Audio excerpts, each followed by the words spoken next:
मेरी आवाज़ हो जाएगी ऊँची, मेरे हाथ भी चलेंगे, इसलिए वो थोड़ा दूर हमने इसलिए दूर रखा है।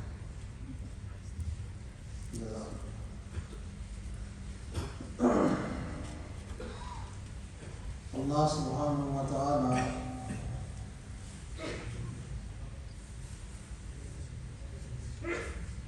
for the guidance of the entire mankind sent Anbiya Kiram alayhimus salawatu wa taslim,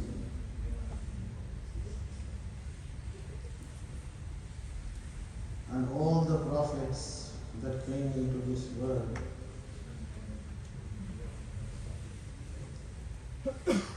they came for only one purpose, with one fikr, with one concern, that how each and every person can be saved from the fire of Jahannam and can go into Jannah forever and forever.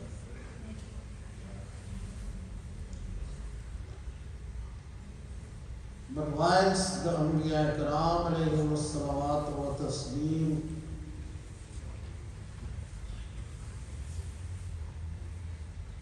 according to their responsibility from Allah subhanahu wa ta'ala lived in this world, when fulfilling their responsibility,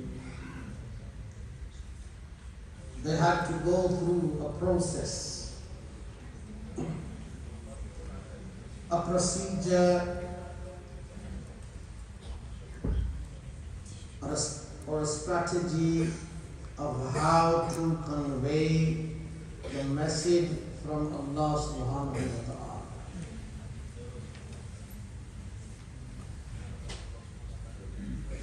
This is the thing we have to understand.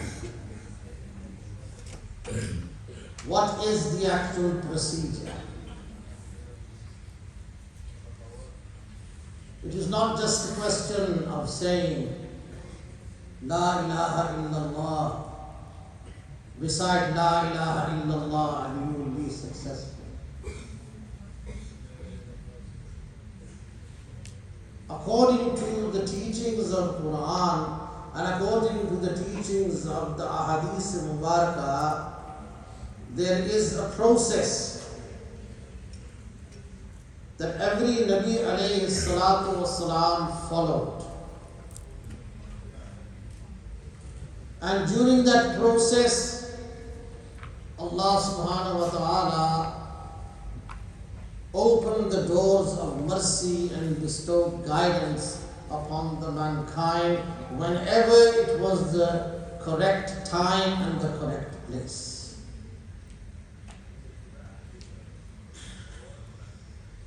First of all, every Nabi,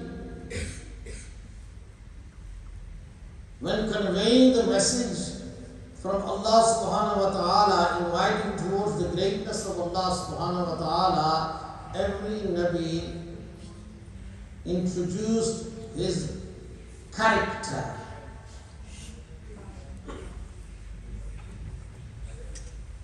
Practically, not verbally, but practically.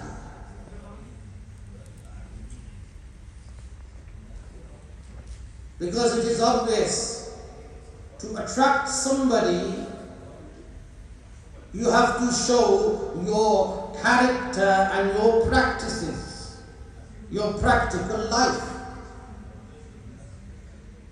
Because it's not just a matter of words.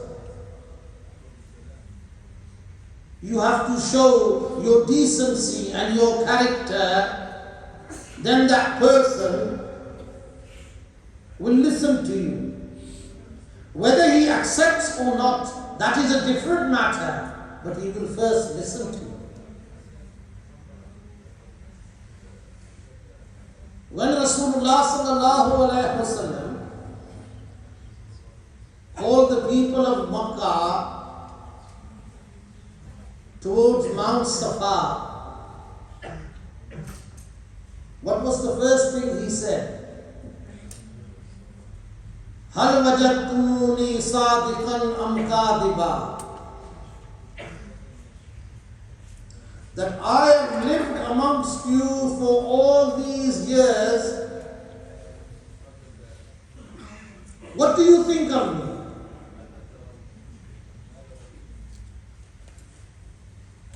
What have you seen from my actions, from my dealings? What do you see in me? هل وجدتموني صادقا أم كاذبا? Am I the truthful one or am I a liar? From this, Rasulullah sallallahu alaihi wasallam is reminding the people of Makkah his beautiful and decent character, his practical life.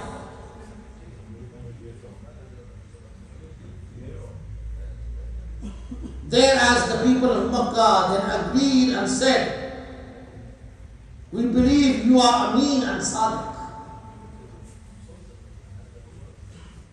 You are the trustworthy. You never will deny you. You always spoken the truth.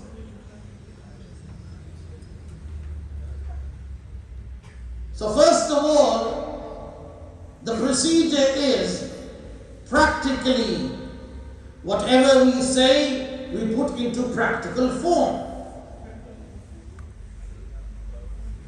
to attract somebody's attention.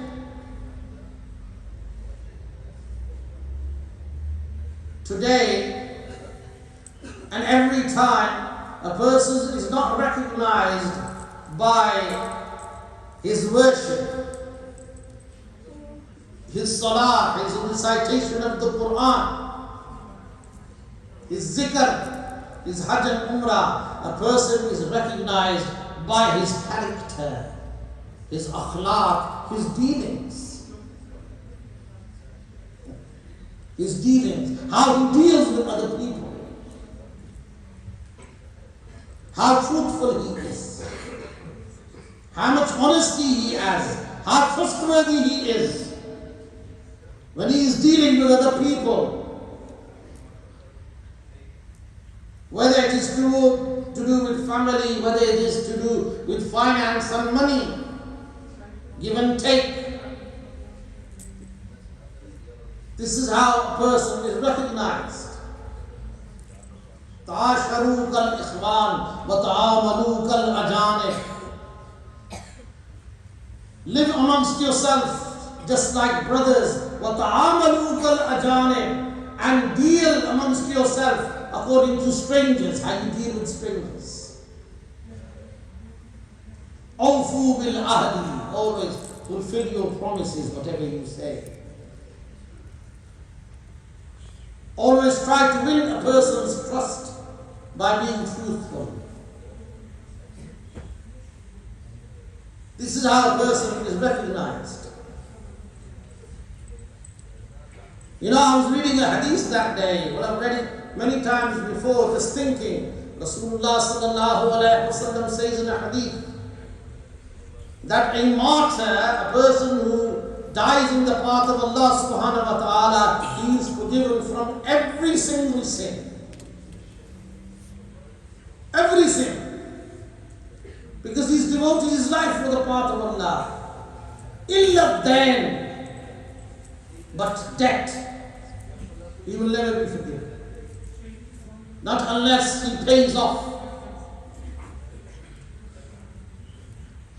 Not unless he pays off his debt and tries to finish the dealing before he dies. Otherwise, on the day of Qiyamah, he will be questioned. So as I said, first of all is the character that we have to show. Hazrat Zainab radiyallahu ta'ala anha, when she was migrating from Makkah al-Mukarramah to Madinah al-Munawwarah, before she left Makkah al-Mukarramah, she went to every individual's house whom she knows, and she says to them, do I owe you a single needle? Do I owe you a sip of oil, a drop of oil? Do I owe you anything? Take it from me now, as this might be my final journey towards Madinatul Munawwara, as I am going to my father, Muhammad sallallahu alaihi wasallam. So basically, finish the dealing of now, so that on the day of Qiyamah, you cannot ask from me.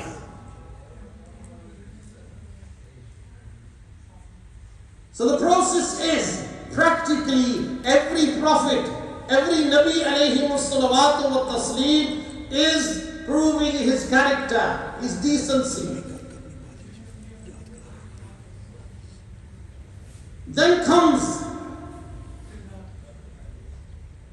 the verbal act of inviting towards Allah subhanahu wa ta'ala. Ya ayyuhal muddathir, fa'anzir, wa rabbaka fakabbir. Now it is the time to talk towards the people, towards your nation, and invite them towards the oneness of Allah subhanahu wa ta'ala. Talk to them about the greatness of Allah. Talk to them about Qiyamah. Talk to them about death.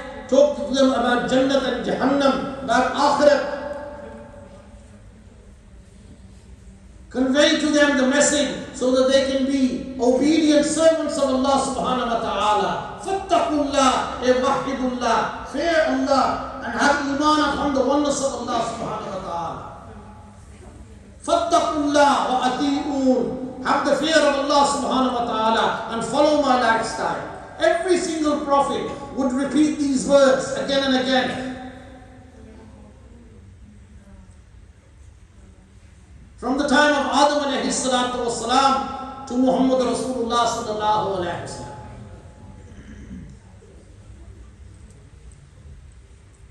Just like Hazrat Nuh alayhi salatu wasalam, for 950 years, Layla wa Nahara, U'budullah wa ati'un, U'budullah wa ati'un. For 950 years, would you imagine? Not 1 year, not 2, 9 years, but 950 years. Layla wa Nahara, day and night, non-stop. Can you imagine? Just think about that. We read Surah Nuh every day. We read perhaps the translation every day. We read these figures 950 in the Quran every day. Can you just imagine? 950 years. Only one thing. Only one mission. Only one responsibility. Again and again, inviting people towards Allah. U'budullah wattaqu wa ati'un. Fear Allah. Worship Allah. And live your lifestyle according to my lifestyle. So as I mentioned, the first process is practical life. And then the words come, the verbal act of da'wah, of inviting towards Allah. Then when people come into Islam and people obey the words of Anbiya Ikram alayhimus salawatu wa taslim, Allah subhanahu wa ta'ala will give them hidayat and guidance. And those people who still deny the words of Anbiya Ikram alayhimus salatu wa taslim, the azab of Allah is not ready yet. The wrath of Allah does not descend yet.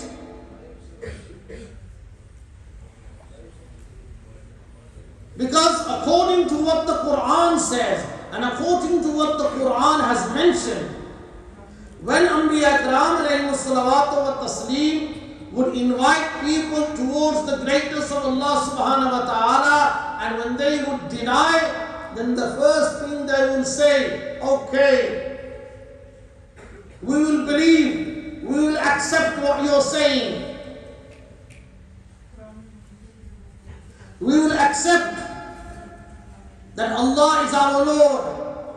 We will accept that you are the Prophet of Allah, the Messenger of Allah subhanahu wa ta'ala, but on one condition.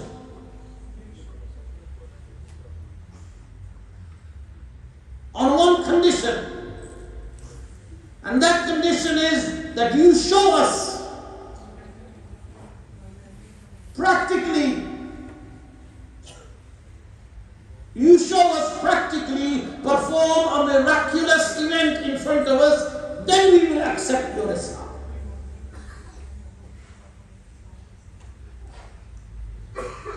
Just like Qawm Samud, when Hazrat Salih alayhi salatu wassalam is inviting towards the greatness of Allah, those who listened to the words of the Prophet, Allah gave them hidayat. Those who didn't, they asked Hazrat Salih alayhi salatu wassalam that we want to see a miracle. We want to see something fabulous in front of us. Then we will believe. And what do we want to see? That there's a mountain here in front of us. We want to see a camel come out of that mountain. Then we will believe that you are the Prophet of Allah. Allahu Akbar. Hazrat Salih alayhi salatu wasalam is doing dua to Allah subhanahu wa ta'ala. But then again, Allah subhanahu wa ta'ala is warning through revelation, through the words of Anbiya Kalam alayhimu salawatu wa taslim, that even after they see the miracle, because what is the objective of a miracle? What is the maqsood of a miracle? Why does a prophet perform a miracle? Two objectives. One is that Allah subhanahu wa ta'ala is showing His power. Inna Allah ala kulli shay'in qadir. And the second objective is that only prophets can perform miracles under the will of Allah subhanahu wa ta'ala bi-idhnillah. So if it's a miracle, then obviously the person who we are dealing with, he is a prophet alayhi salawatu wa taslim. So Allah subhanahu wa ta'ala through revelation is mentioning to every single prophet that once they see a miracle, and if they still deny the oneness of Allah, if they still deny the words of Anbiya Karam alayhimu salawatu wa taslim, then it is the time for the wrath of Allah subhanahu wa ta'ala to be sent. So Hazrat Salih alayhi salatu wasalam is making dua to Allah subhanahu wa ta'ala. And the mountain erupts, opens, and there's a camel coming, and a she camel, and that camel is giving birth to another camel, a baby camel. Miracle upon miracle. So now there is no chance and no reason to deny the oneness and the greatness of Allah subhanahu wa ta'ala. But then again, when you're stubborn, when you are stubborn and you don't want to listen to anybody, this stubbornness, ختم الله على قلوبهم وعلى سمعهم وعلى أبصارهم. Even if the truth is in front of them, shown to them, they will still be blind. They will not be able to hear, they will not be able to see. صُمٌّ بُكْمٌ عُمْيٌ فَهُمْ لَا يَرْجُونَ. Because they don't want to accept the truth.